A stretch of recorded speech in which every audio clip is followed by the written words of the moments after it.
in the Divine Will and Novena of the Immaculate Conception from the writings of the servant of God Luisa Piccarreta, the little daughter of the Divine Will. 1. The Immaculate Conception in the Divine Will from the writings of the servant of God Luisa Piccarreta, the little daughter of the Divine Will, Volume 34, December 8, 1936. My child, I want to honor my celestial mother. I want to narrate to you the story of her Immaculate Conception. Only I who am the author can worthily speak of this great, prodigious act. Her acts, her words, her steps, before having life in her person, were first conceived in me, Son of the living God. Her love, incarnate in mine, enclosed everything and everyone and loved as God loves, with the same madness toward us, and toward all creatures. Even her prayer was conceived in mine. My child, really no one is qualified to speak of the Immaculate Conception of my Divine Mother. Even Holy Church, up till now, did not reveal but tiny bits of knowledge of her sanctity, of her greatness, and of the gifts with which she was enriched. Only I, having conceived her in me, can narrate the true story of her life, and reveal the marvels that were accomplished in her by our divine fiat. Novena of the Immaculate Conception. Introduction. Luisa wrote this novena as a little example of how to thank and requite God for the Most Holy Virgin, e.g. Dec.18, 1920, Volume 12, of how to thank and requite our Celestial Mother herself, e.g. June 26, 1926, Volume 19, and of how to put into practice the teachings contained in the chapters about the Immaculate Conception, e.g. Dec.8, 1922, Volume 15. More than simply reciting it with words, we should follow it with the will, truly uniting ourselves to the acts that Luisa did. J.L. Acuña, day, in God, means the time in which one operates and acts, and when it is a divine will that operates and acts, then a day becomes an eternity, and the acts or works done in that day are infinite and too inexhaustible goods placed at everyone's disposal. The 6 days of creation are not yet ended, because God continues to operate, in every instant, by preserving all things and maintaining them in existence. The day of the creation of man, in which God says, "Let us make man in our image and likeness," and infuses his life-giving breath in him, is certainly not ended, because this act of God is eternal and continuously in act, and from this act we receive life and preservation at this very moment. The 7th day, then, is the eternal day in which God, far from ceasing to operate, actively enjoys and delights in his works, resting in them because they fulfill the purpose for which he made them. The longed-for 7th day is the kingdom of his will reigning on earth as it does in heaven, the eternal perennial sunny day in which man possesses the will of God as his own life, and does all that God does together with him, in perfect unity and mutual rest, with this novena of 9 days. Luisa is calling us to enter the divine will and participate actively, with our acts, in the eternal day of the will of God, every single act of love, of reparation, of thanksgiving that we do in the divine will fills heaven and earth, and all eternity. Therefore, each day of this novena can be an eternity of love and glory that we give to God, and of good that we do for all, if we call his very will to animate and vivify all of our acts. But eternity never ends. In the same, this novena must never end within us. Indeed, Luisa wrote it for us in order to help us to acquire and to exercise, for 90 times 9 days, the continuous attitude of going around in the divine will, to trace all of its acts and repeat them within us, so as to let divine life grow in us, increasing our likeness to our Creator and Father, and therefore fulfilling the purpose for which we were created. How infinitely greater and more profound than a simple devotion or pious practice. Thank you, Luisa. Guide us in this eternal day. 3 Day 1. Let us honor Mary with 9 acts of love. Let us do these acts in the divine will, so as to be able to place a most refulgent sun over the august head of our Queen, with all the fullness of grace, of light and all the good which the divine will contains. In the first act we will give to Mary all the love of the Father, in the second, the love of the Son, in the third, the love of the Holy Spirit, in the fourth, the very love of her heart of mother, in the fifth, the love of the angels, in the sixth, the love of the saints, in the seventh, the love of all present creatures, in the eighth, the love of all the creatures who will come, in the ninth, the love of all of purgatory. Ejaculatory prayer. O Sacrosanct Trinity, send a flow of your love into my heart, that it may be inflamed completely with love, so as to form, with your own love, a most refulgent sun over the august head of our Queen. Day 2. In creating the world, God lavished so many beauties as to leave the mark of his beauty everywhere. He did this first, in order to prepare a sweet dwelling for the humanity of Jesus who was to come upon earth, and also for the Virgin, the purest, holiest and most beautiful creature after Jesus. Let us enter into the divine will. Let us make all this love our own, the love which God transfused into creation, in the sun, in the moon, in the stars, in the flowers, and let us give it to the Virgin, so that she may receive not a love from nature, but the love of all 3 divine persons, loving her within this nature.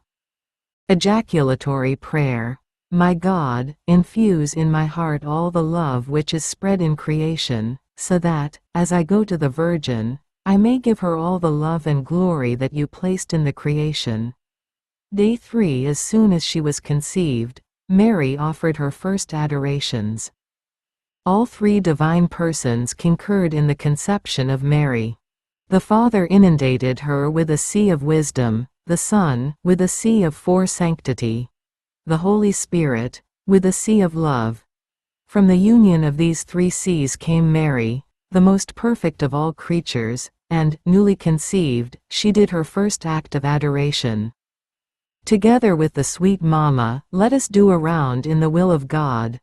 Let us take all the adorations of all creatures, animate and inanimate, and in the flight of each thought, of each gaze, of each word, of each ray of the sun, in the twinkling of the stars and in the murmuring of the waters, let us give to the Father a continuous and complete act of adoration. Ejaculatory prayer. My Mama, for the sake of that first act of adoration which you did for God, let it be that my mind, my heart, my affections, my desires and all of my being, may, from now on, be but one continuous act of adoration. Day 4. After the act of adoration, on seeing herself enriched with all the gifts of the Sacrosanct Trinity which competed with itself in filling her with graces, confused, the Virgin prostrated herself before the Supreme Majesty and offered all of herself as an act of sacrifice, keeping nothing for herself, not even one thought, one gaze, one word, one affection or one heartbeat. Then she looked at the world, and on seeing the ruin of so many souls, she offered all of herself for the salvation of these souls. And we, in obsequy, beginning from the morning, let us do around in the divine will together with our Mama, offering all of our thoughts, our gazes, our words, etc., in a spirit of sacrifice and for the salvation of souls. Ejaculatory prayer. My Mama, I come to your feet, I throw myself into your arms, and you, pour all of your love into my heart, so as to infuse in me the love of sacrifice of the mind, of the heart, of the will and of all my being. Day 5. After the act of sacrifice, the Virgin turned her gaze to the world, and upon seeing the immense number of souls that were lost and all the evil committed, from the first Father Adam up to the last creature, having before her all generations, past, present and future, she did her first act of reparation, the most complete act, because it embraced all, and each thought, gaze, word, step and affection of all creatures. And we, together with our Mama, always fused in the divine will, we will do our acts of reparation for all creatures, for each gaze, for each word, etc. 5. Ejaculatory prayer. My Mama, take my heart in your hands, and hold it very tightly, so as to infuse in me the true spirit of reparation. Day 6. Upon seeing the many offenses that are given, the Virgin felt her heart catch with sorrow, and from that moment she began her continuous, uninterrupted prayer for the good of all. And we, let us unite with our Mama to do what she did together with her, so as to bind heaven and earth once again, which sin had disunited. Ejaculatory prayer. My Mama, press me to your maternal heart, and with your heartbeats infuse in me the spirit of true prayer, so as to impetrate from God that His will reign in all hearts. Day 7. From the very first instant of her conception, the Virgin, the greatest of all saints, never let one thought, one gaze, one word, one sigh escape her. She did everything in the divine will. And we, today, let us unite our thought to the divine thought, our gaze, our word, our actions to the divine. In this way we will form another sunray which will shine over the august head of our Queen. Ejaculatory prayer. My Mama, I unite myself with you. Let all of my being live always in the divine will. Day 8. In order to fill the void which was produced, before the Divine Majesty, by the lack of thanksgiving for having given us a mother so great, preserving her from original sin, we will do 9 acts of thanksgiving in the supreme volition in the name of all creatures, from Adam up to the last creature which will exist on earth. And then 9 acts of thanksgiving to the Virgin, for having accepted us as her children, though ungrateful and inconsiderate of such a great favor.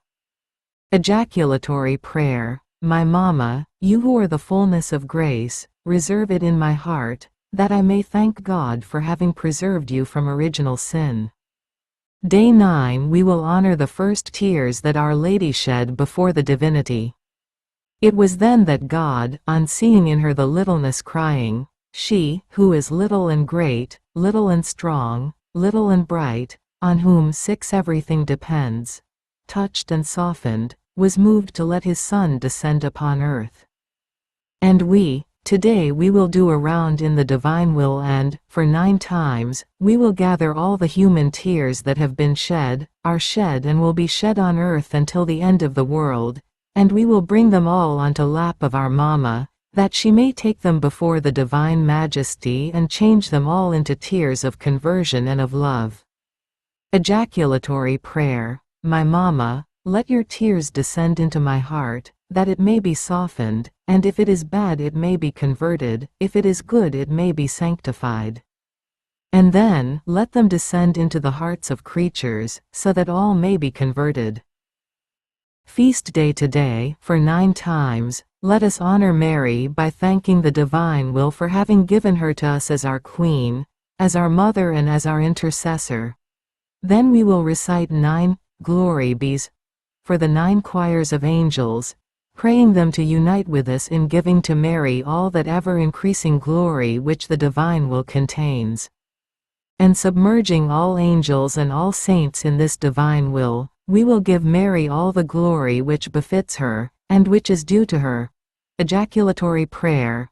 My Mama, Queen of all, reign and take dominion over all, and let all recognize you for who you are. Meditations on the Immaculate Conception. Excerpt from Day 1. The Queen of Heaven in the Kingdom of the Divine Will. The first step of the divine will in the Immaculate Conception of the Celestial Mama. My child, listen to me. It is my maternal heart that loves you very much, and wants to pour itself out upon you.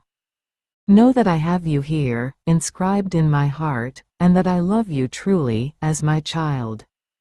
But I feel a sorrow, because I do not see you as similar to your Mama. Do you know what renders us dissimilar? It is your will, that takes away from you the freshness of grace, the beauty that enamors your Creator, the strength that conquers and bears everything, the love that consumes everything. In sum, it is not that will which animates your celestial Mama. 7 You must know that I knew my human will only to keep it sacrificed in homage to my Creator. My life was all of divine will. From the first instant of my conception, I was molded, warmed and placed into its light, which purified my human seed with its power. In such a way that I was conceived without original sin. Therefore, if my conception was spotless, and so glorious as to form the honor of the divine family, it was only because the omnipotent fiat poured itself upon my seed, and pure and holy I was conceived. If the divine will had not, more than a tender mother, poured itself upon my seed in order to prevent the effects of original sin, I would have encountered the sad destiny of the other creatures, that of being conceived with original sin. Therefore, the primary cause was, holy, the divine will, to it be honor, glory, thanksgiving, for having been conceived without original sin. Now, child of my heart, listen to your Mama, banish your human will. Content yourself with dying rather than concede one act of life to it. Your celestial Mama would have been content with dying thousands and thousands of times, rather than do one single act of my will. Do you not want to imitate me? Ah, if you will keep it sacrificed in honor of your Creator, the divine will take the first step in your soul, and you will feel molded with a celestial aura, purified and warmed, in such a way as to feel the seeds of your passions being annihilated. You will feel placed in the first steps of the kingdom of the divine will. Therefore, be attentive. If you are faithful in listening to me, I will guide you, I will lead you by the hand along the interminable ways of the divine fiat. I will keep you sheltered under my blue mantle, and you will be my heart, my glory, my victory as well as yours. Excerpt from Day 2 The second step of the divine will in the Queen of Heaven. The first smile of the Most Holy Trinity over her Immaculate Conception. Listen to me, my beloved child. As soon as the divine fiat poured itself over my human seed in order to prevent the sad effects of sin, the divinity smiled, and put itself in feast in seeing in my seed that human seed, pure and holy, just as it came out of their creative hands in the creation of man. So the divine fiat took the second step in me, by carrying my human seed, purified and sanctified by it, before the divinity, that it might pour out in torrents upon my littleness in the act of being conceived. Recognizing in me its creative work, beautiful and pure, the divinity smiled with satisfaction, and wanting to celebrate me, the celestial Father poured upon me seas of power, the Son, seas of wisdom, the Holy Spirit, seas of love. So 8 I was conceived in the never-ending light of the divine will. In the midst of these divine seas, which my littleness could not contain, I formed highest waves in order to send them back as homage of love and glory to the Father, to the Son, and to the Holy Spirit. The divinity was all eyes over me. And not to be won over by me in love, smiling and caressing me, sent me more seas, which so much embellished me that as soon as my little humanity was formed, I acquired the enrapturing virtue of enrapturing my Creator. And he really let himself be enraptured, so much so that between me and God, it was always feast. We denied nothing to each other. I never denied him anything, nor did he. But do you know who animated me with this enrapturing power? The divine will, reigning in me as life. This is why the power of the Supreme Being was mine, and this is why we had equal power to enrapture each other. Now, my child, listen to your Mama. Know that I love you very much, and would like to see your soul filled with my own seas. These seas of mine are swollen, and want to pour themselves out, but in order to do this, you must empty yourself of your will, so that the divine will may take the second step over you, and becoming the principle of life in your soul. It may call the attention of the Celestial Father, of the Son and of the Holy Spirit, to pour themselves upon you with their overflowing seas. But in order to do this, they want to entrust to your human will their seas of power, of wisdom and of unspeakable beauty. Child most dear to me, listen to your mama, place your hand upon your heart and tell me your secrets. How many times have you been unhappy, tortured, embittered, because you did your will?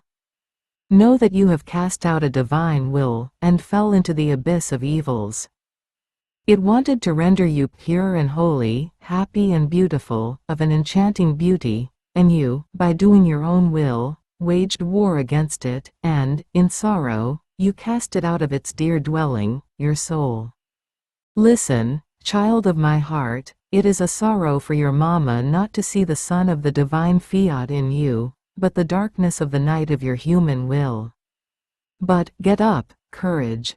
If you promise to place your will into my hands, I, your celestial mama, will take you in my arms.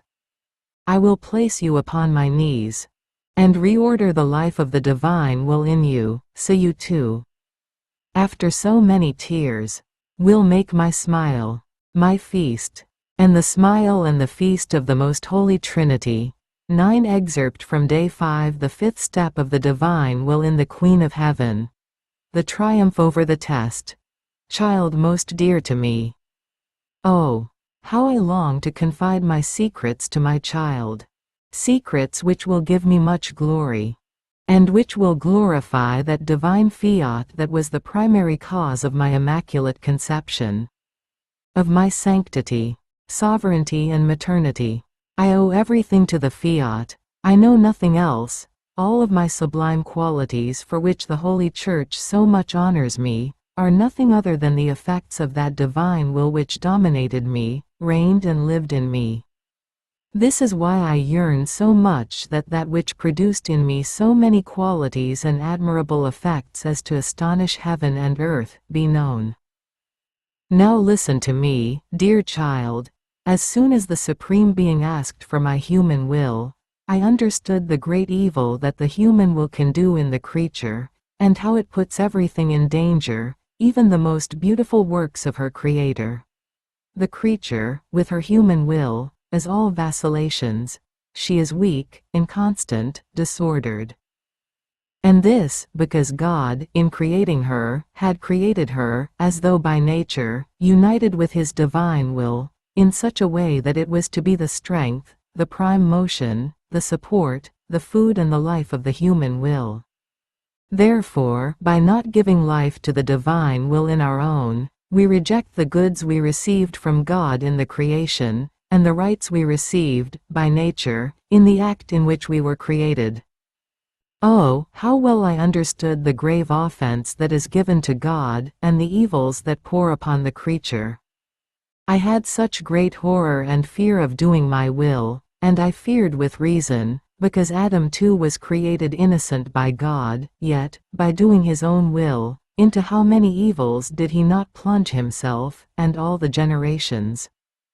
Therefore, I, your mama, taken by terror, and even more, by love for my Creator, swore never to do my will. And to be more sure and to better attest my sacrifice to the one who had given me so many seas of graces and privileges, I took my human will and bound it to the foot of the divine throne, in continuous homage of love and sacrifice, promising never to use my will, not even for one instant of my life, but always that of God. My child, to you my sacrifice of living without my will may not seem great, but I tell you that there is no sacrifice similar to mine. Even more, all other sacrifices of the whole history of the world can be called shadows in comparison with mine. To sacrifice oneself for one day, now yes, now no, is easy, but to sacrifice oneself in every instant, in every act, even in the very good one wants to do, for one's entire life, without ever giving life to one's own will, is the sacrifice of sacrifices. 10 It is the greatest proof that can be offered. It is the purest love, filtered through the divine will itself. that can be given to our Creator. This sacrifice is so great that God cannot ask anything more of the creature. Nor can she find how to sacrifice more for her Creator. Now, my most dear child, as soon as I offered my will to my Creator, I felt triumphant in the test asked of me. And God felt triumphant in my human will. God was waiting for my test, that is, that a creature would live without will, in order to adjust the balance with mankind, and to assume the attitude of clemency and mercy. Volume 12, December 18, 1920. Return of love and thanksgiving for all that God operated in the celestial Mama. I was all afflicted without my Jesus when, as I was praying, I felt him near me, saying, "Ah, my daughter, things are getting worse. It will come like whirlwind, to shake everything. It will rain as long as a whirlwind does, and it will end just as a whirlwind ends. The Italian government lacks the ground under its feet, and it does not know what to aim at." Justice of God. After this, I felt I was outside of myself, and I found myself together with my sweet Jesus, but clinging so tightly to him, and he to me, that I almost could not see his divine person. "I don't know how," I said. "My Jesus, while I am clinging to you, I want to prove to you my love, my gratitude, and everything which the creature has the duty to do, because you have created our Immaculate Queen Mama, the most beautiful one, the holiest, a portent of grace, enriching her with all gifts, and making her also our mother. And I do this in the name of creatures, past, present and future. I want to seize each act of creature, each word, thought, heartbeat and step, and tell you, in each one of them, that I love you, I thank you, I bless you, I adore you, for all that you have done in your celestial Mama and mine." Jesus enjoyed my act, but so much that he said to me, "My daughter, I was anxiously awaiting this act of yours in the name of all generations. My justice and my love felt the need of this return, because great are the graces which descend upon all, for having enriched my Mama so much. Yet, they never have a word, a thank you, to say to me." Another day I was saying to my lovable Jesus, "Everything is over for me, suffering, visits of Jesus, everything." And he, immediately, "Have you perhaps stopped loving me, or doing my will?" And I, "No, may this never be." And he, "If this is not, nothing is over." 11 Volume 15 December 8, 1922 On the Immaculate Conception of Most Holy Mary.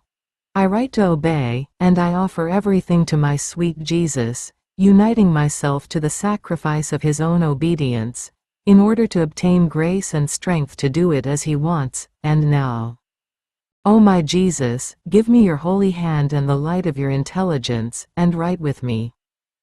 I was thinking of the great portent of the Immaculate Conception of my Queen and Celestial Mama, and in my interior I heard him say, "My daughter, the Immaculate Conception of my beloved Mama was prodigious and fully marvelous.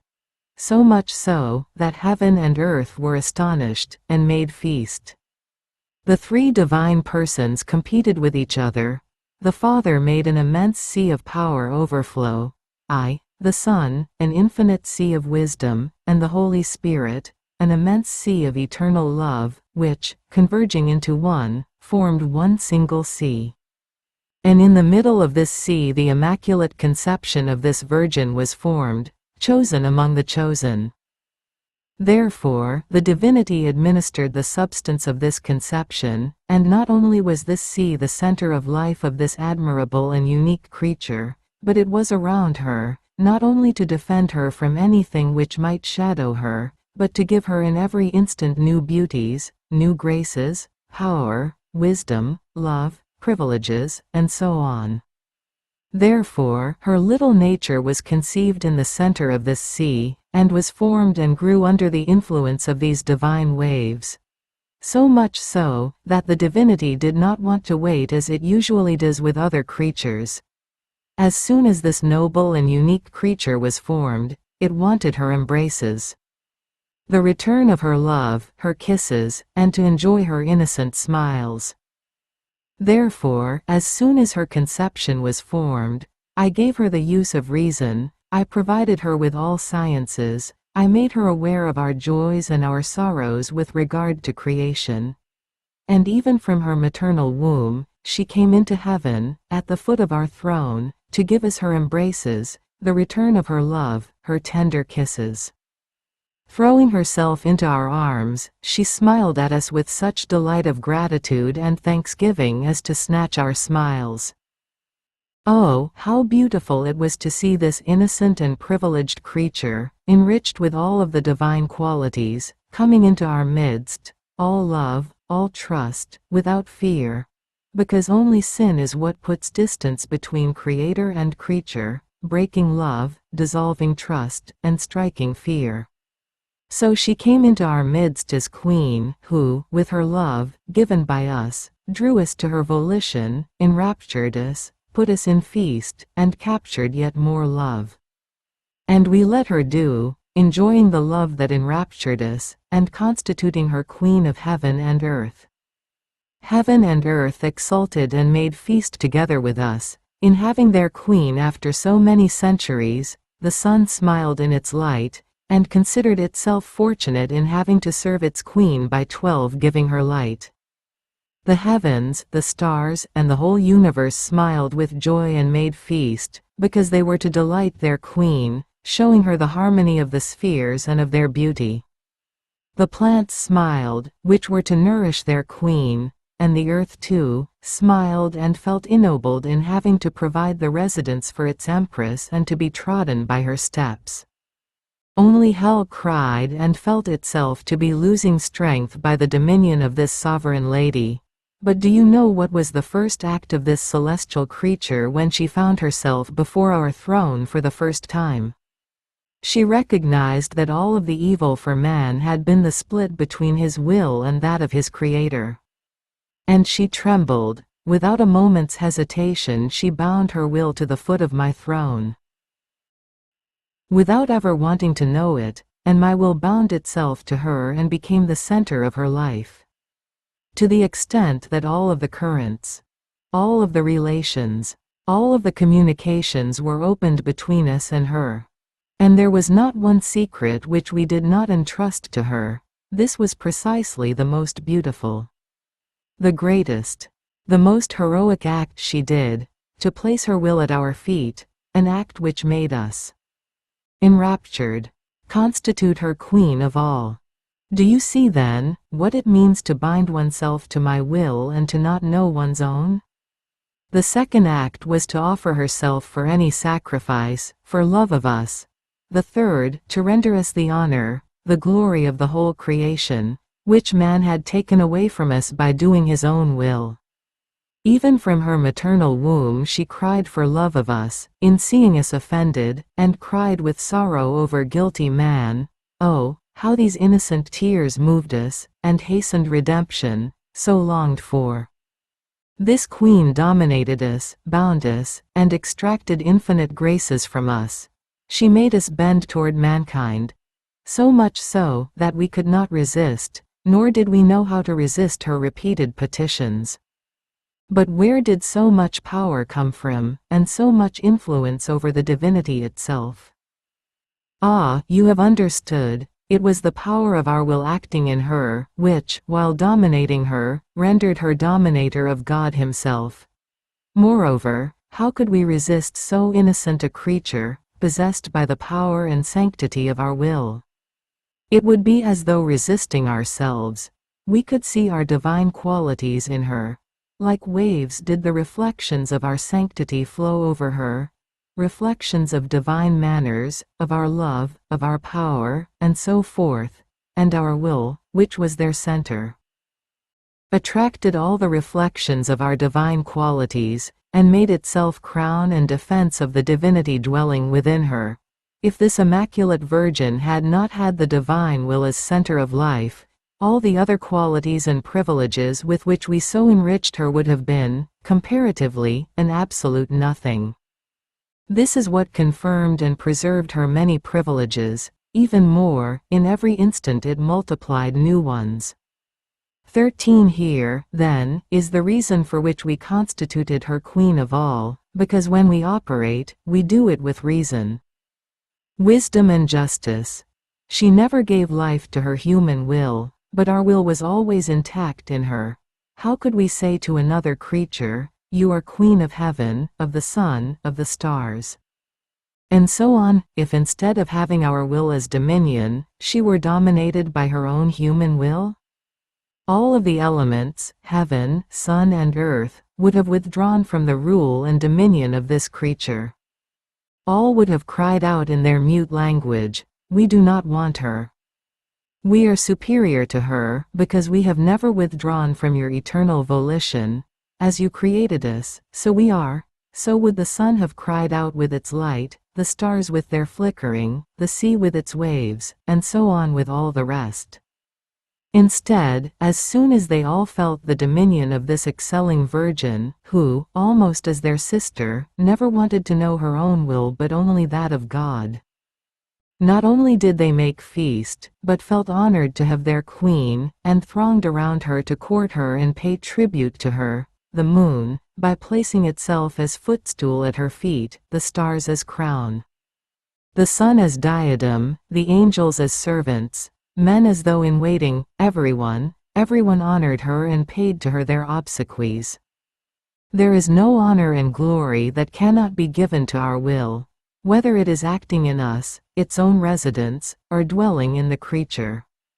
But do you know the first act of this noble queen when, coming out of the maternal womb, she opened her eyes to the light of this low world? As she was born, the angels sang ditties to the little celestial baby, and she remained enraptured. Her beautiful soul left her little body, accompanied by throngs of angels, and went around heaven and earth, gathering all the love that God had spread through the whole of creation, and penetrating into heaven, she came to the foot of our throne and offered us the return of the love for all creation, and pronounced her first, "Thank you," in the name of all. Oh, how happy we felt in hearing the "thank you" of this little baby queen, so we confirmed in her all the graces, all the gifts, such as to make her surpass all other creatures together. Then, throwing herself into our arms, she delighted with us, swimming in the sea of all contentments, being embellished with new beauty, new light and new love. She pleaded once again for mankind, with tears praying us to let the eternal word descend in order to save her brothers. But as she was doing this, our will let her know that she had to descend to the earth, and soon she left our contentments and our joys, and departed, in order to do, what? Our will. Powerful magnet our will was, residing on earth in this newborn queen. No longer did the earth appear alien to us. We no longer felt like striking it, making use of our justice. We had the power of our will, which, in this innocent baby, held back our arms, smiled 14 at us from the earth, and turned justice into graces and sweet smile, to the extent that, unable to resist this sweet enchantment, the eternal word accelerated his course. Oh, prodigy of my divine will, to you everything is due, through you everything is accomplished, and there is no greater prodigy than my will dwelling in the creature. Volume 16, December 8, 1923. The Immaculate Conception of the Most Holy Virgin. To be able to conceive the Son of God, she was conceived eternally in the life and in the works, in the sufferings and in the merits of the incarnate Word. I was thinking about the Immaculate Conception of my Queen Mama, and after I received Holy Communion, my always adorable Jesus made himself seen in my interior, as though inside a room filled with light. In this light he was showing all he did during the course of his life.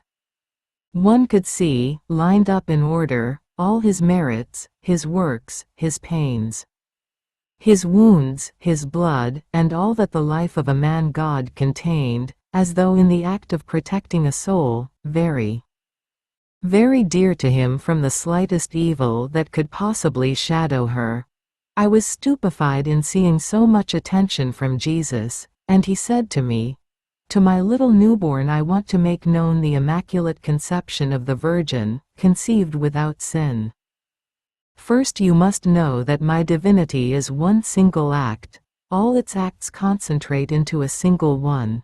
This is what it means to be God, the greatest portent of our divine essence, not to be subject to succession of acts. And if to the creature it seems that we now do something, and now something else, it is, rather, that we allow her to know what is within that single act.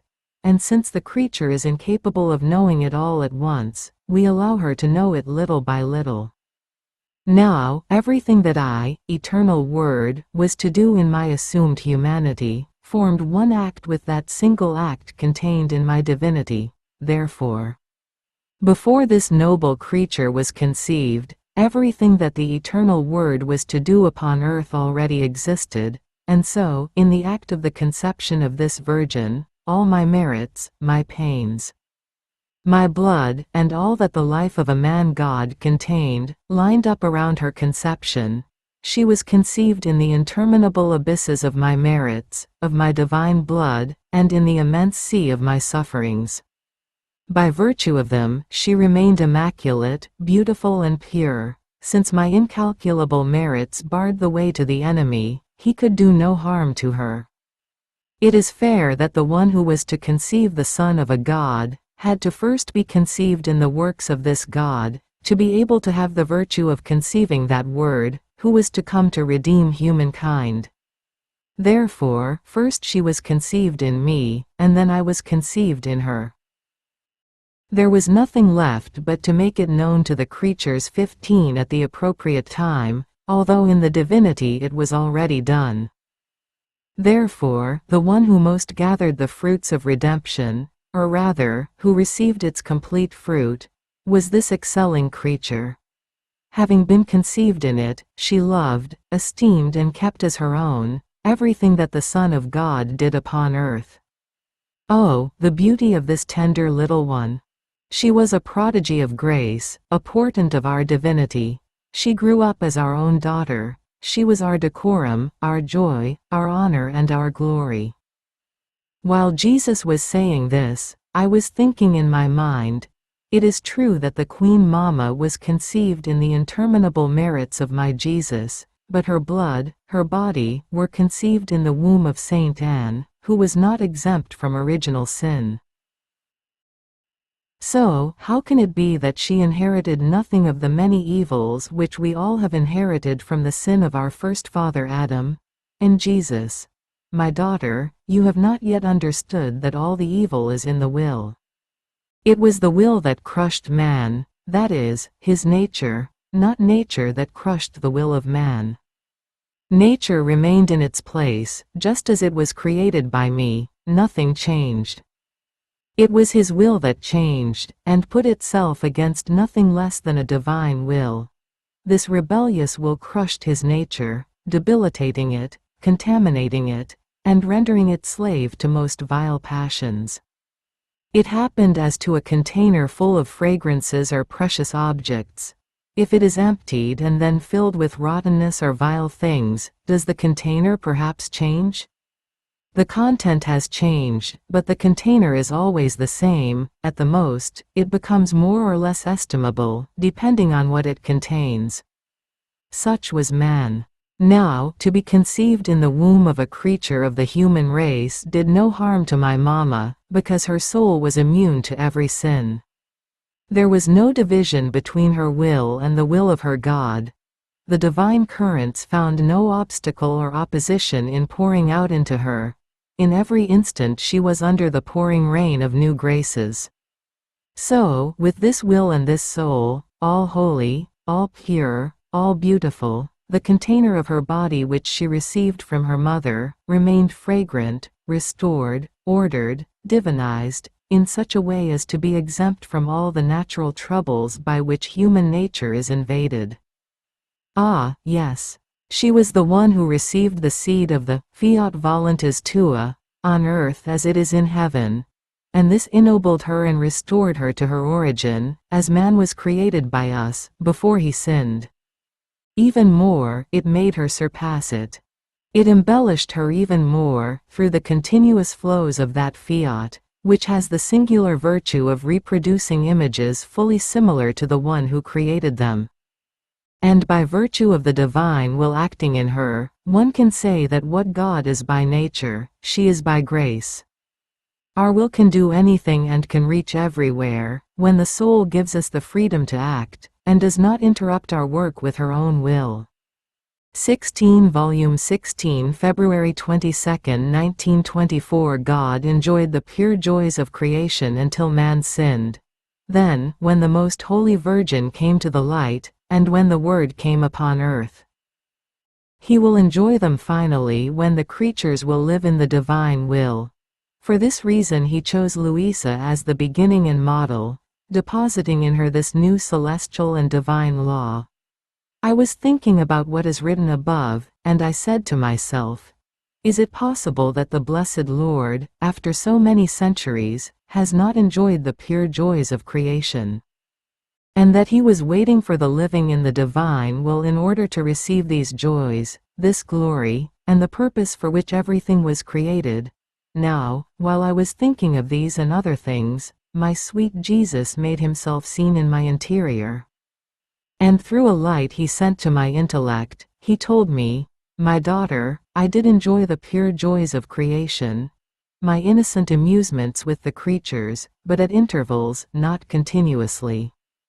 And when things are not stable and continuous, they increase sorrow even more, make one fidget more to enjoy them again, and one would make any sacrifice to render them permanent. First, I enjoyed the pure joys of creation when, after I had created everything, I created man, until he sinned. There was highest accord, common joys, innocent amusements, between him and us. Our arms were always open to embrace him, to give him new joys and new graces, and in giving, we amused ourselves so much as to make a continuous feast for us and for him. For us, to give is to rejoice, it is happiness, it is amusement. As soon as he sinned and broke his will from ours, everything ended, because the fullness of our will was no longer in him, and therefore the current which enables giving and continuing the life of mutual happiness was missing. More so, since our will was missing in him, and therefore he lacked the capacity and the safeguard to keep our gifts. Second, we enjoyed the pure joys of creation when, after many centuries, the Immaculate Virgin came to the light of day. Because she had been preserved from even a shadow of sin, and possessed all the fullness of our will, since there had been not a shadow of fracture between her and us, between our will and hers, our joys, our innocent amusements were returned to us. She brought to us all the feasts of creation on her lap, and we gave her so much and enjoyed so much in giving as to enrich her every instant with new graces, new contentments, new beauty, so much so, that she could not contain more. But the creature Empress did not last long on earth, she came into heaven, and we could not find another creature in the low world to perpetuate our amusements and bring us the joys of creation. 17 Third, we enjoyed the joys of creation when I, Eternal Word, descended from heaven and took on my humanity.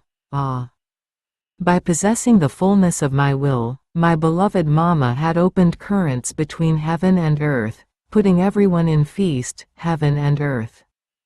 And being in feast, for love of a creature so holy, the divinity made me be conceived in her virginal womb, giving her divine fecundity, so as to let me fulfill the great work of redemption.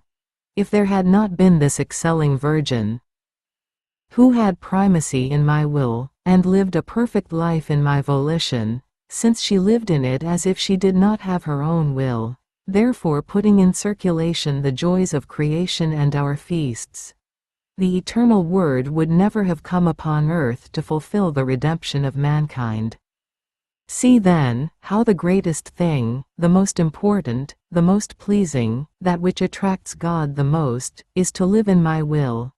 And one who lives in it, wins over God, and makes God give out gifts so great as to astonish heaven and earth, gifts, which for centuries and centuries could not be obtained.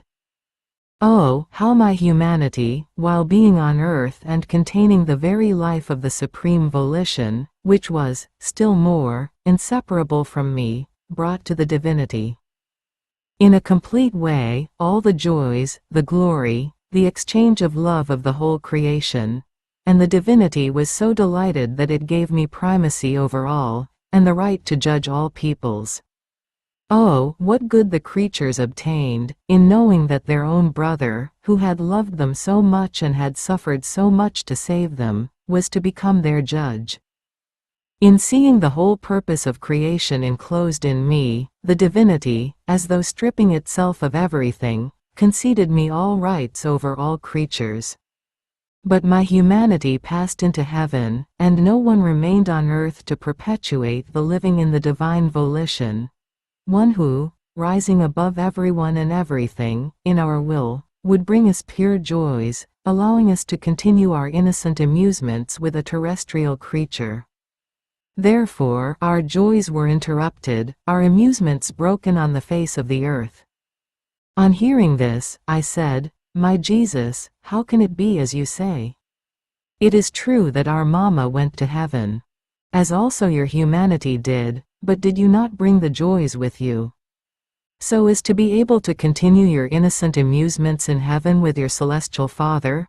And Jesus, "The joys of heaven are ours, and no one can take them away or diminish them, but those that come from earth. We are in the act of acquiring them, and the amusement is formed in the very act of the new gains. The victory or the loss produce for us the joys of the gain or the sorrow of the defeat." 18 Now let's come to us, my daughter. When I came upon earth, man was so glutted with evil and so full of human will that the living in my will could find no place. So, in my redemption, first I beseeched the grace of resignation to my will for him, because in the state in which he was incapable of receiving the greatest gift, the living in my will. Then I beseeched for him the greatest grace, as crown and fulfillment of all graces, the living in my will, so that our pure joys of creation and our innocent amusements would begin their course again on the face of the earth.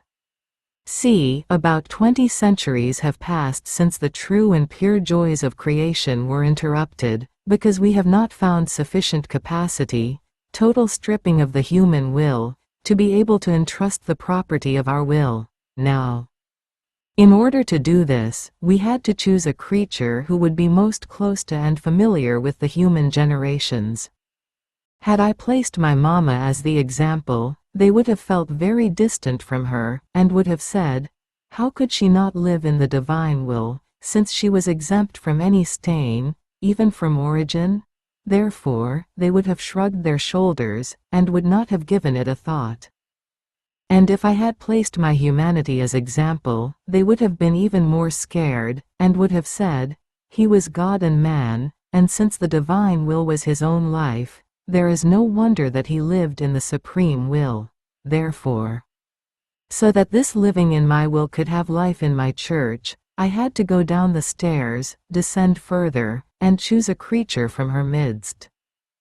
Providing her with sufficient graces, and making my way within her soul, I had to empty her of everything, making her understand the great evil of the human will, so that she would abhor it so much as to choose death rather than do her own will.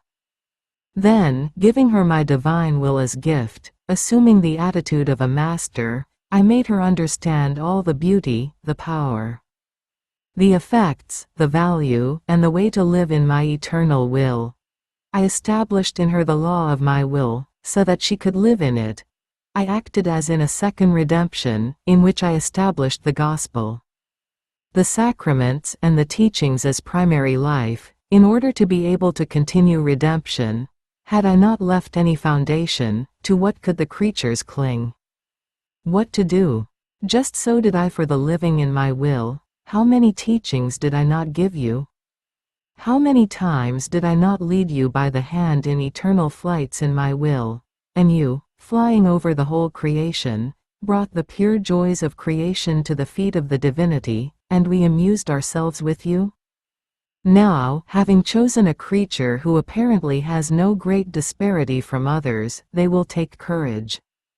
Finding the teachings, the way, and knowing the great good contained in the living in my will, they will make it their own. In this way the pure joys of creation and 19 our innocent amusements will no longer be broken on the face of the earth. Though there should be but one for each generation to live in our will, it will always be a feast for us. And during feasts there is always a greater display, and one is more generous in giving. Oh, how many goods will they obtain on earth, while their Creator plays on its surface? Therefore, my dear daughter, be attentive to my teachings, because it is about letting me establish a law, not terrestrial, but celestial, not a law of mere sanctity, but a divine law, a law which will no longer allow distinction between terrestrial and celestial citizens, a law of love, a law which will destroy everything that can prevent even a shadow on the union between the creature and her Creator, and will put all his goods in common, removing from her all weaknesses and miseries of original sin. The law of my will put so much strength in the soul that it will serve as sweet enchantment, in such a way as to put to sleep the evils of nature and substitute them with the sweet enchantment of the divine goods. Remember how many times you saw me write in the depth of your soul.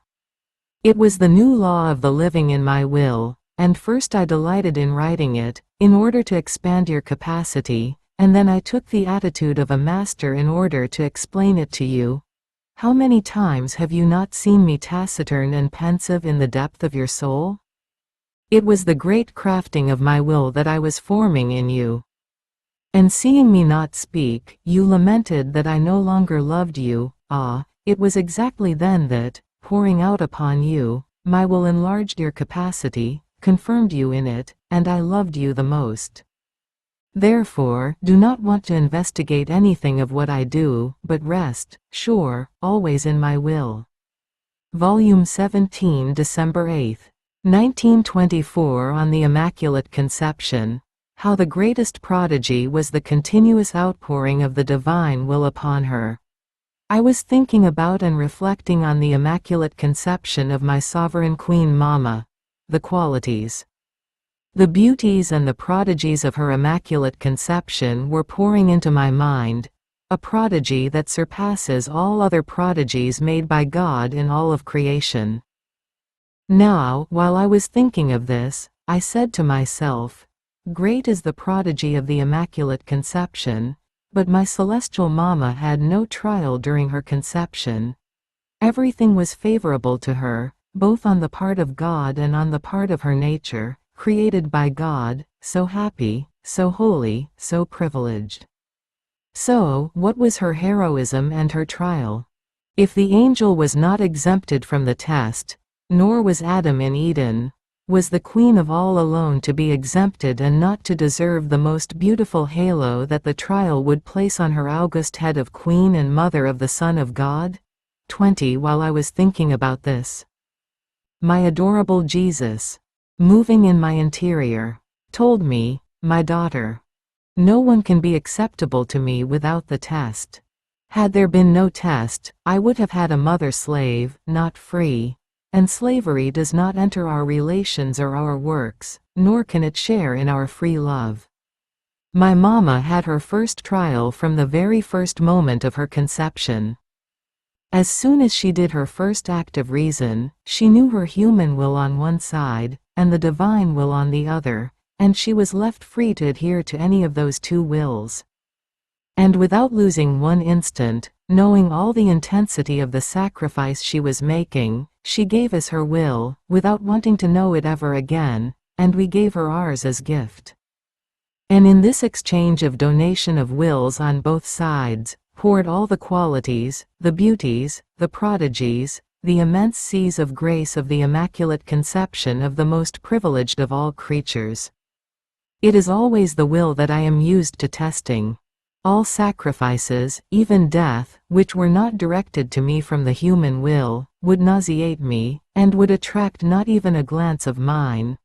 But do you want to know what was the greatest prodigy worked by us in this creature so holy, and the greatest heroism of this creature so beautiful, that no one will ever be able to equal? She began her life with our will, and with our will she continued it and fulfilled it. So, one can say that she fulfilled it from the moment she started it, and that she started it there where she fulfilled it. And our greatest prodigy was that in each one of her thoughts, words, breaths, heartbeats, movements and steps, our will poured upon her, and she offered us the heroism of a divine and eternal thought, word, breath, heartbeat, operating in her. This raised her so high that what we were by nature, she was by grace. All of her other qualities, her privileges, her very immaculate conception, would have been nothing compared to this great prodigy. Even more, this is what confirmed her and made her stable and strong during all of her life. My continuous will, pouring upon her, made her share in the divine nature, and her continuous receiving it, rendered her strong in love, strong in sorrow, different from everyone. In this will of ours operating in her, she drew the Word upon earth, and the seed of the divine fecundity in order to conceive a man and God without human intervention. And our will made her worthy to be the mother of her own Creator. This is why I keep insisting on the topic of my will. Because my will maintains the soul beautiful, just as she came out of our hands, and raises her as the original copy of her Creator. As many great works and sacrifices as one may do, if my will is not in them, I refuse them. I do not recognize them, it is not food for me. And the most beautiful works, without my will, become food for the human will, for self-esteem, and for the greed of the creature. 21 Volume 19 March 14, 1926 One who lives in the divine will must be the voice of all created things. In order to fulfill this office, the soul must be newly born in the divine will. Enormous difference between one who is newly born already in time, like the celestial Mama, and one who is born again in the divine will at the moment of passing into eternity. I continue to dissolve myself in the holy divine will. I would like to embrace everything and everyone. To be able to bring everything to my God, as my own things, received from Him as a gift, in order to give Him, for each created thing, a little love word, a thank you, an I bless you, an I adore you, and my always adorable Jesus came out from within my interior. And with His omnipotent fiat, He called the whole creation in order to place it on my lap, to give it to me as a gift, and with tenderness, all loving, He told me, my daughter, all is yours. For one who must live in my will, everything which came out from my will, and which my will preserves and possesses, must be fully hers by right. Now, it was my omnipotent fiat that extended the heavens and studded them with stars. My fiat called the light to life and created the sun, as well as all the other created things, and my fiat remained behind the creation, as triumphant, dominating and preserving life. Now, one who has won the divine will, has won the whole creation, and even God Himself. Therefore, by right of justice, she must possess all that my will possesses. More so, since the creation is mute for its Creator, and I made it mute because the one to whom I was to give it, who was to live in my will, would, she herself, have speech in all created things, so that all things made by me might be speaking, not mute. So, you will be the echo of heaven, and echoing from one point to another, you will make your word heard, which, resounding through the whole celestial atmosphere, will say, I love, I glorify, I adore, I thank the one who created us. Oh, how beautiful will be the voice of the newborn of my will, of the little daughter of my will. In all things, it will render the whole creation speaking. It will be more beautiful than if I had given the use of the word to creation. I love you so much that I want to hear your voice in the sun, loving, adoring, glorifying. I want to hear it in the celestial spheres, in the murmuring of the sea, in the darting of the fish, in the bird that sings and warbles, in the lamb that bleats, the turtle dove that moans. I want to hear you everywhere. I would not be content if my will did not have its prime place in all created things, if I did not hear the voice of my little newborn, which, rendering the whole creation speaking, gives me love for love, and glory and adoration for each thing created by me. Therefore, my daughter, be attentive. I have given you much, and 22 much do I want. Your mission is great. It is the life of my will that must be carried out in you, which embraces everything and possesses everything. Then, after this, I was thinking to myself, how can I do all that blessed Jesus tells me, finding myself in all created things, having one act for everything that the supreme volition does, as if it were to be my echo, and I its echo, if I am just newly born in the divine will? I should at least grow a little bit, to be able to diffuse myself a little, as best I can, in all created things, as my beloved Jesus wants, now. While I was thinking of this, he came out from within my interior and told me, my daughter, do not be surprised if I tell you that you are the newborn of my will. You must know that my Immaculate Mama herself is the newborn of my will, because between what the Creator is and what the creature can be and take from God, she can be called the little newborn, and because she was the newborn of my will, she was formed in the likeness of her Creator, and could be queen of all creation, and as queen, she dominated everything and let her echo of the divine will flow thoroughly.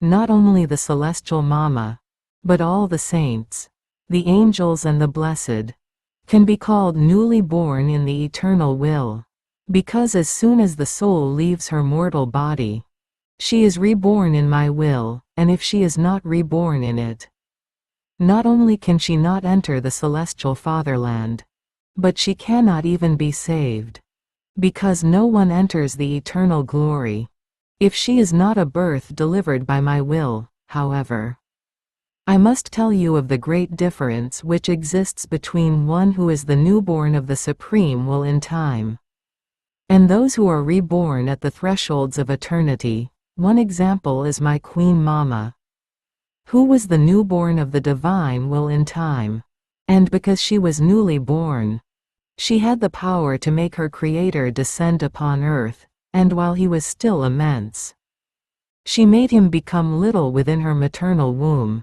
to clothe him with her own nature and to offer him as the savior of human generations. By being newly born, she formed seas of graces, of light, of sanctity, of science, in which to contain the one who had created her.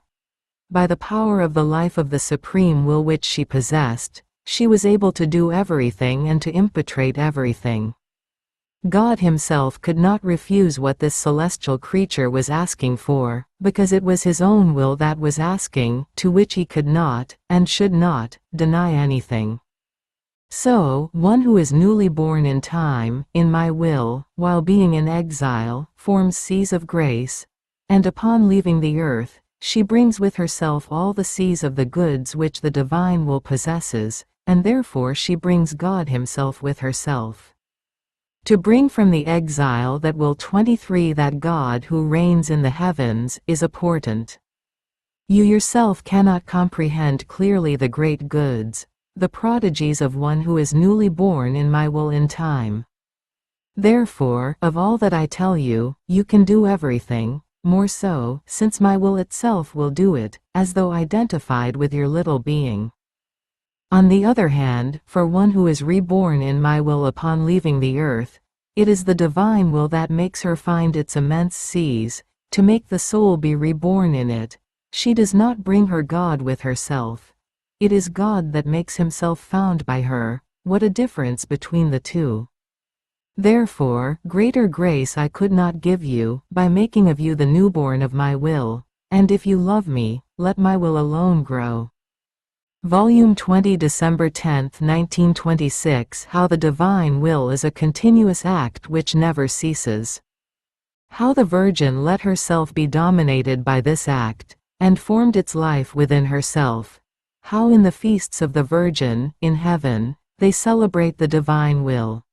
My poor mind was swimming in the unending sea of the eternal volition, and my adorable Jesus showed how the greatest prodigy is that his most holy will, while being so immense, would restrict itself within the creature, though remaining immense, in order to dominate her and form its life in her. The creature who remained submerged under a continuous act of this divine will was the miracle of miracles, and the prodigy never before seen. And lovable Jesus, all goodness, told me, "Dearest daughter of my will, you must know that only my volition possesses a continuous act which never ceases. This act is full of life, and therefore it gives life to all, it preserves all, and it maintains balance within itself and in all things. It alone can boast about possessing this continuous act of always giving life, of loving always, always, without ceasing for one instant. My humanity itself, if it possesses this continuous act, it is because in it flowed this continuous act of the supreme fiat. How long did the life of my humanity last upon earth? It was extremely short. As soon as I accomplished that which was necessary for the redemption, I departed for my celestial fatherland, though my acts stayed. But these stayed because they were animated by the continuous act of my will. On the other hand, my will never leaves. It is always at its place, pre-existing, without ever interrupting its act of life over everything that came out from it. Oh! If my will departed from earth and from all created things, all things would lose their life and would resolve into nothing. Because my will created all things from nothing, if it withdrew, they would all lose their existence. Now, do you want to know who is the one who let herself be dominated by this continuous act of my supreme will, and by never giving life to her own, received this continuous act of life of divine 24 will, in such a way as to form within herself a life fully divine and in the likeness of her Creator? It was the celestial and sovereign Queen. From the very first instant of her Immaculate Conception, she received this act of life of divine will, to then receive it continuously during all of her life. This was the greatest prodigy, the miracle never before seen, the life of the divine will in the Empress of Heaven. In fact, one single act of life of this fiat can release heavens, suns, seas, stars, and everything it wants. So, all the human acts placed before one act alone of life of this will of mine, are like many drops of water which dissolve in the ocean, like tiny little flames before the sun, like atoms in the great space of the universe. Imagine, you yourself, what the height of the Immaculate Queen possesses, with this life of continuous act of divine will formed in her. This was the true miracle, the prodigy never before seen, that the littleness of the celestial sovereign enclosed within herself a divine life. A will, immense and eternal, which possesses all possible imaginable goods. Therefore, in all the feasts with which the Church honors my Mama, all heaven celebrates, glorifies, praises and thanks the supreme will. Because they see its life in her, the primary cause by which she obtained the longed-for Redeemer, and therefore, because this fiat had life, which dominated and reigned in her, they find themselves in possession of the celestial Jerusalem. It was exactly the divine will that formed its life in this excelling creature, who opened heaven, which had been closed by the human will. Therefore, with justice, while they celebrate the Queen, they celebrate the supreme fiat which made her Queen, reigned in her, formed its life, and is the primary cause of their eternal happiness. So, a creature who lets my will dominate and gives it free field in order to form its life in her, is the greatest of prodigies. She can move heaven and earth, and even God himself, as if she did nothing, while she does everything, and she alone can win the most important things, destroy all obstacles, and face everything, because a divine will reigns in her. And just as all the power of the fiat dwelling in the creature was needed in order to impetrate redemption, and my humanity, which possessed that power, was needed in order to form it, in the same way. In order to impetrate the coming of the kingdom of my fiat, another creature is needed, who would let it dwell within her, and give it free field in order to form its life, so that my will itself, through her, may accomplish the only and most important prodigy, its coming in order to reign on earth as it does in heaven. And because this is the greatest thing, which will place divine balance in the human family, I do great things in you. I centralize in you everything which it is necessary and decorous to know about my kingdom, the great good it wants to give, the happiness of those who will live in it, its long story, its long sorrow 25 and of many centuries, because while it wants to come to reign in the midst of creatures to make them happy, they do not open the doors to it, they do not long for it, they do not invite it, and while it is in their midst, they do not know it. Only a divine will could bear with patience so invincible, being in their midst, giving them life, and being not even known. My will is great, interminable and infinite, and wherever it reigns, it wants to do things worthy of its greatness, of its sanctity and of the power it contains. Therefore, be attentive, my daughter, this is not about anything, or about forming one sanctity, but it is about forming a kingdom for my adorable and divine will. Volume 21, April 8, 1927. How all the figures and symbols of the Old Testament symbolize the children of the divine will. How Adam fell from a high point to the bottom. I was following the acts that the divine will did in all creation, and I was also searching for the acts it did in the first father Adam, as well as all those it did in all the saints of the Old Testament, especially those in which the supreme volition made its power, its strength, and its vivifying virtue stand out.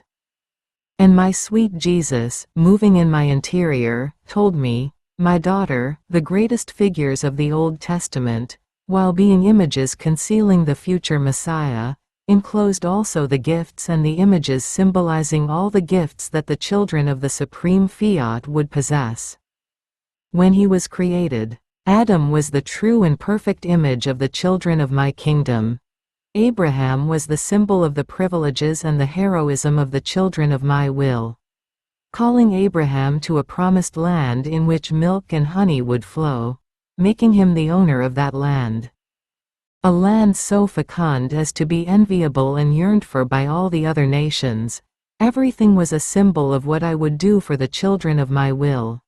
Jacob was another symbol of them, because from him the 12 tribes of Israel were to descend, and from their midst the future Redeemer was to arise, who was to bind once again the kingdom of the divine fiat to my children. Joseph was the symbol of the dominion which the children of my will would have, and just as he did not let many peoples die of starvation, as well as his ungrateful brothers, so will the children of my divine fiat have dominion and be the ones who will not let perish the peoples which will ask for the bread of my will from them. Moses was the image of the power, Samson, the symbol of the strength of the children of my will. David symbolized the reigning of them. All the prophets symbolized the graces, the communications and the intimacies with God which, more than within themselves, would dwell in the children of my divine fiat. 26c. All these were nothing but symbols, images of them. What will happen when the lives of these symbols will arise? After all of these, came the celestial lady, the sovereign empress, the immaculate, the spotless, my mother, she was not a symbol or an image, but a reality, the true life, the first privileged daughter of my will, and in the Queen of Heaven, I looked at the generations of the children of my kingdom. She was the first unmatchable creature, who possessed, as whole, the life of the supreme volition, and therefore she deserved to conceive the eternal Word, and to mature within her maternal heart the generation of the children of the eternal fiat. Then came my own life, in which the kingdom that these fortunate children were to possess, was established. Volume 23, October 10, 1927. How the divine will is multiple in its acts, though it is one. How it remains conceived in one who lives in it, how the earth is not exile for one who lives in the divine will, but it is exile for one who does not do the will of God. My poor mind continues to follow the acts of Jesus, done for love of us, and going back to his conception. I offered all my acts done in his divine volition, together with all my being, for the honor of his conception. In the meantime, a light came out of me which went to place itself in the womb of the Immaculate Queen in the act in which she conceived, and my always lovable Jesus told me, "My daughter, my divine will is multiple in its acts, but it disperses none of them. The unity it possesses and its incessant act maintain the unity in its acts as if they were one alone, while they are innumerable, and it preserves in its acts the act of doing it incessantly, always, always, without ever ceasing doing it, to preserve it always new, fresh, beautiful, and ready to give it to whomever might want it. But while it gives it, it does not detach it from my will, because my will is light, and light has the virtue of giving itself, of diffusing, of expanding. One can take of it as much as one wants, but it does not separate, it is indivisible by the virtue and the nature which the light possesses. See, the sun also possesses this virtue. Suppose you had your room closed with shutters. There is no light in it, but if you open the doors, the light fills your room. Has it perhaps detached from the sun? No, no, but it has extended and expanded without detaching a single drop from its source. However, even though the light did not separate, you have possessed the good of the light as if it were your own. My divine will is more than sun, it gives itself to all, but it disperses not one comma of its acts. Now, my fiat keeps my conception always in act, and you have seen how the light of its acts done in you extended even into the womb of the celestial sovereign lady, to have your highest good, Jesus, 27 conceived upon it. It is the unity of its acts that, centralizing them all at one point, forms its portents and my very life, and so I remain conceived in the acts of my divine volition, in those of my divine Mama, and in your acts done in it, even more. I tell you that I was conceived continuously in all the acts of those who will possess the kingdom of my will, because one who possesses it receives all the fullness of the goods of my life. In fact, with only their acts done in it, they concur in my conception and in the carrying out of my whole life, therefore it is right that they receive all the goods it contains. On the other hand, one who does not possess my will, takes just the crumbs of the goods I brought upon earth with so much love, and this is why one can see creatures emaciated in good, light-hearted, inconstant, all eyes and all heart for passing things, because, since the source of the light of my eternal will is missing in them, they do not nourish themselves with my life. What is the wonder, then, if they bear paleness on their faces, if they feel themselves dying to true good? And if they do anything at all, everything is strain and without light, and they grow so deformed as to arouse pity. After this, I felt oppressed and I felt all the weight of my long and hard exile, and I lamented to my adorable Jesus because on top of the hard martyrdom of his privations he adds my separation from my celestial fatherland. And I said to him, "How can you not have compassion for me? How can this be? You leave me alone without you, pray only to your lovable will? How can you leave me on this earth of exile for so long?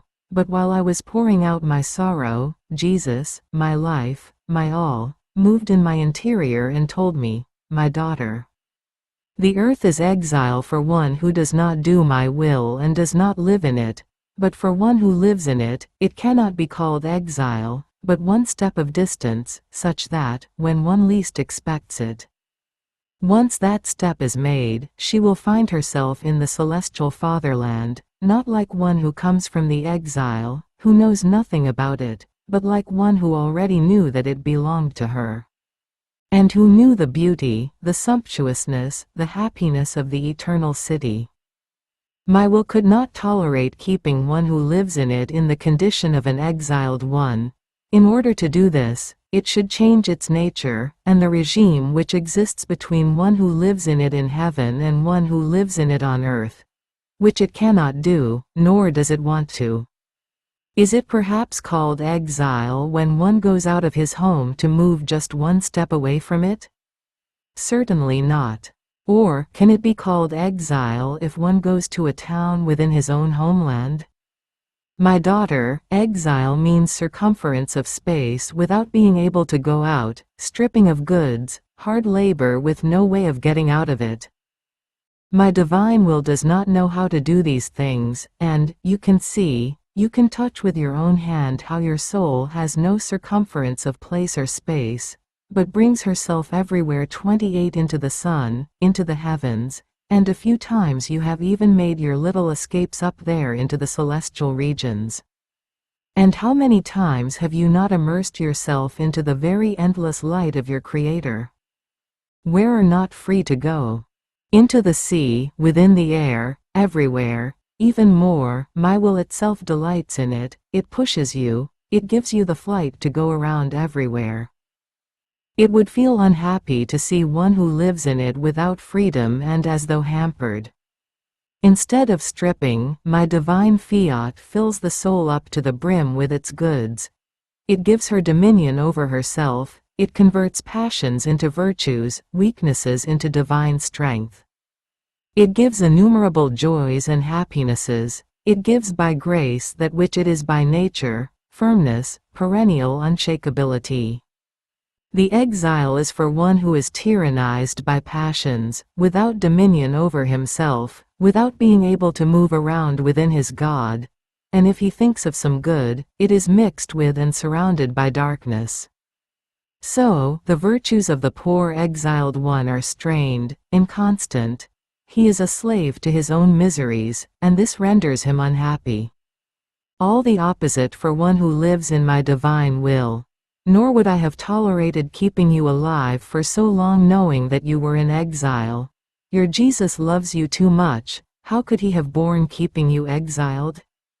And if I tolerate, it is because I know that, as little daughter of my will keeps you not in the conditions of exile, but in its own properties, in its light, free and dominating, with the only purpose of forming its kingdom within yourself and of impetrating it for the human family. And you should be happy about this, knowing that all the desires, the yearnings, the sighs of your Jesus are for the kingdom of my will upon earth. My complete glory I expect from the fiat voluntas tua on earth as it is in heaven. Volume 23, December 8, 1927. One who lives in the divine will is regenerated by it, and is endowed with its goods. The Virgin, little light, became sun by virtue of the divine will. I was doing my round in the whole creation, to follow all the acts that the divine fiat exercises in it, but while I was doing this, I thought to myself, I feel I cannot do without going around in the whole creation. As if I could not be without making my tiny little visits to the heavens, to the stars, to the sun, to the sea and all created things, as if an electric wire were pulling me into their midst, to sing the praises of the magnificence of so many works, and to praise and love that divine will which created them and which holds them tightly as though on the palm of its divine hand. to preserve them beautiful and fresh, just as it issued them into the light of the day, and to ask for that very life and dominion which the divine fiat has within them, into the midst of creatures. Why, then, can I not do without? But while I was thinking of this, my 29 beloved Jesus moved in my interior, and told me, "My daughter, you must know that you were born not once, but twice, the first time like the other creatures, the second time you were regenerated in my will. And since you are a birth from it, all that belongs to it is yours. And just as a father and a mother endow their daughter with their own goods, so did my divine volition, as it regenerated you, endow you with its divine properties. So, who does not love, who does not try to be amidst his properties? Who does not visit them often and form his dwelling in them in order to enjoy them, love them, and never stop singing the glory of the one who endowed him with so many vast properties, which contain so many different beauties? You would be too ungrateful to be daughter of my divine will and not to have your dwelling within the properties of the one who generated you, would be not to love the one who gave you birth with so much love, and not to recognize the riches of the one who generated you. So, this is the reason for the necessity you feel to go around in the whole creation, because it is your own thing. And the one who generated you calls you with his electric wire of light and of love to enjoy and to love that which is his and yours. And he enjoys hearing you repeat your repeated refrains. May the kingdom of your fiat come upon earth. After this, continuing my round in all the things created by God, I paused when he created the sovereign queen, all beautiful, pure and spotless, the new and greatest portent of all creation, and my highest good. Jesus added, "My daughter, the Immaculate Mary was the little light of the human stock, because the human earth was her origin, however, she was always daughter of the light.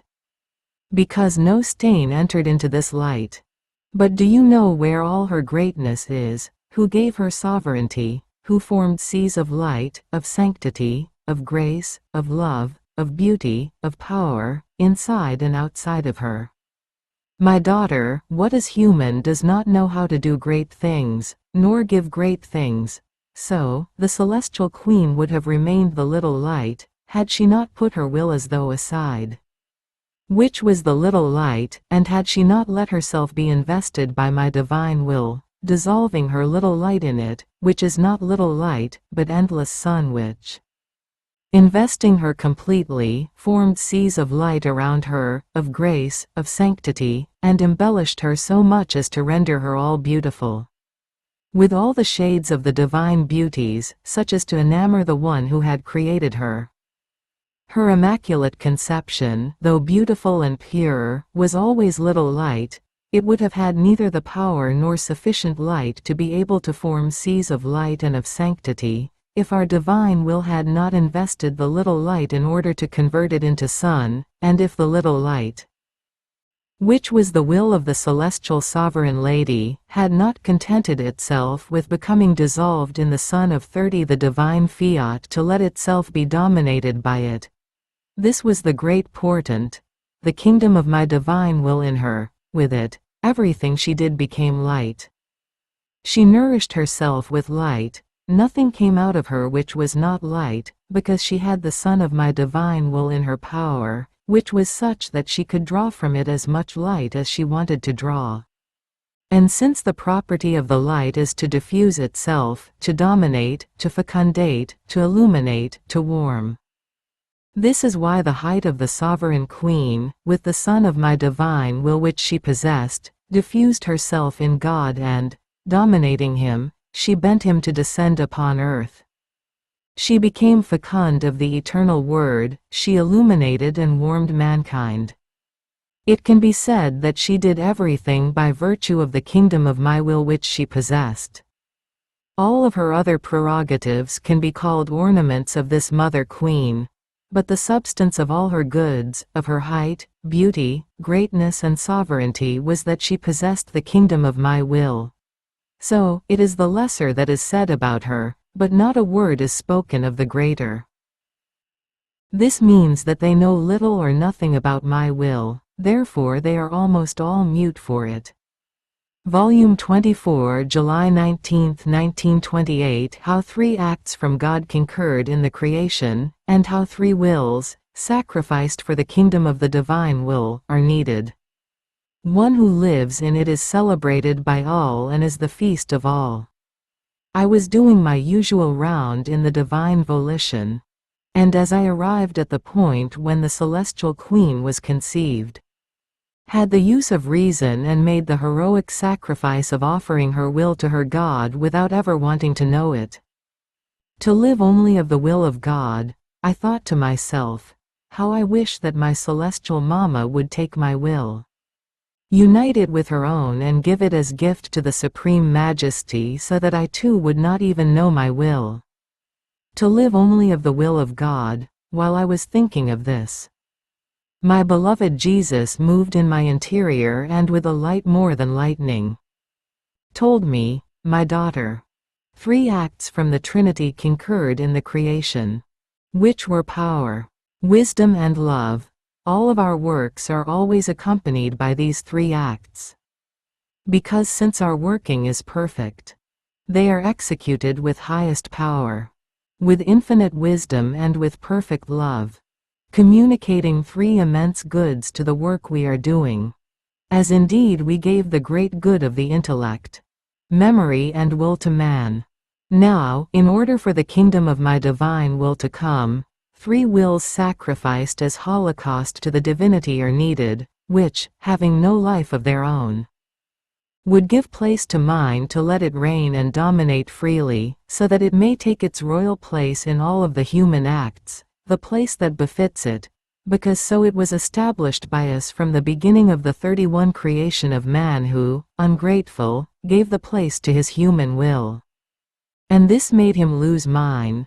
There is no greater sacrifice before us than a human will which, while having life, does not exercise it, to give free life to my fiat.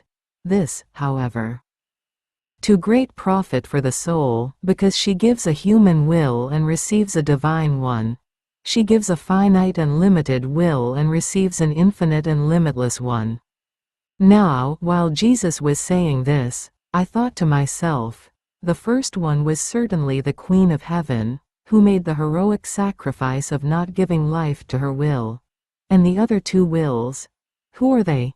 And Jesus added, my daughter, what about me? Do you want to put me aside?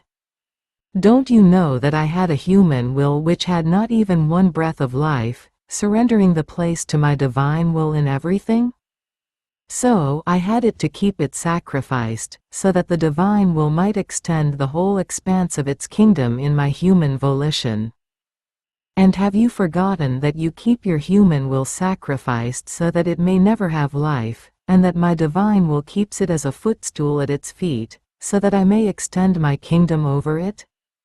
Now, you must know that between the will of the Celestial Mother and yours there is my human will, which is first and sustains both, so that they might be constant in the sacrifice of never giving life to the human volition, and so that the kingdom of my divine will might extend over these 3 wills to have the triple glory of our power, wisdom and love, and the triple reparation of the 3 powers of man, which all concurred in withdrawing from the great good of our divine will. And if the sovereign Queen of Heaven was engraced by virtue of the merits of the future Redeemer, you were engraced by virtue of the Redeemer already come, and since millennia are like 1 single point for me. From that time I thought about everything, and I sustained the 3 wills over which my eternal will was to triumph. This is why I always tell you, be attentive and know that you have 2 wills sustaining yours, that of the Celestial Mama and that of your Jesus, which fortify the weakness of your volition, so that it may endure remaining sacrificed for a cause so holy, and for the triumph of the kingdom of my fiat. Then, while my mind was making itself present at the conception of the Sovereign Lady,